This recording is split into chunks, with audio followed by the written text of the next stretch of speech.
Ebire byayita emmwanyi ne Ppamba byali byamaguzi byatunzi nnyo mu nnyaffe Uganda.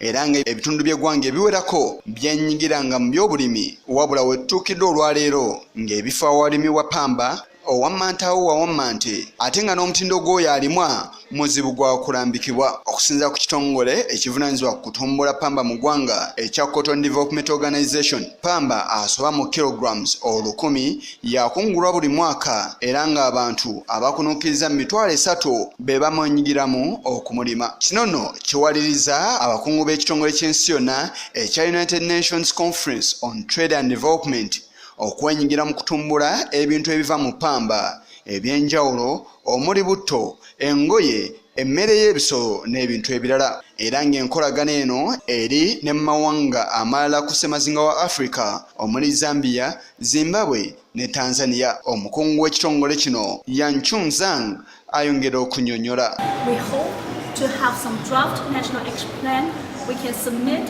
to the government for consideration, for validation. Then out of that action plan, then we are going to suggest the government to focus on 2 or 3 cotton byproducts to start with.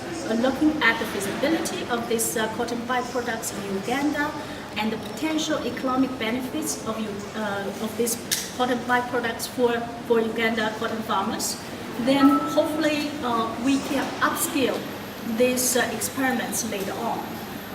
Again, back to the main purpose of this project, we want to use this project as a pioneer to bring new ideas. Enkola eno yatandika mu mwezi gwa kuna omwaka oguwedde era ng'akulira ekitongole kya Cotton Development Organization Jolly Sabine annyonnyola ku lwaki essira balitadde ku biva mu Ppamba okusinga Ppamba ye yennyini. Exploiting all the economic value that is in the cotton plant and its byproducts, because production and productivity and quality has only been producing wheat and seed, and then textiles to a limited extent, maybe 10%, and then cotton cake and cotton oil.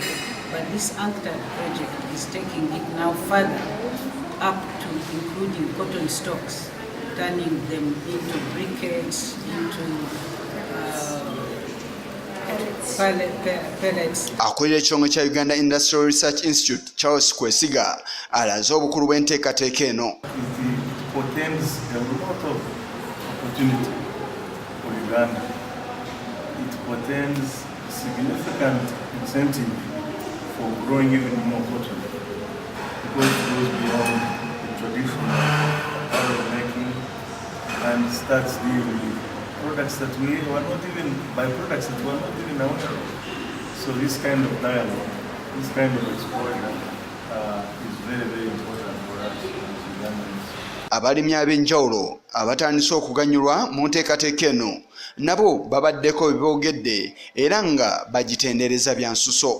We have benefited from the CBO as well as GENAS, because there are a lot that they have given to us, like the inputs like fertilizer. They have given us fertilizer, they have given us cotton seeds, they have given us box plows, they have given us herbicides, they have given us tractor, they have given any added value to any product is added shillings.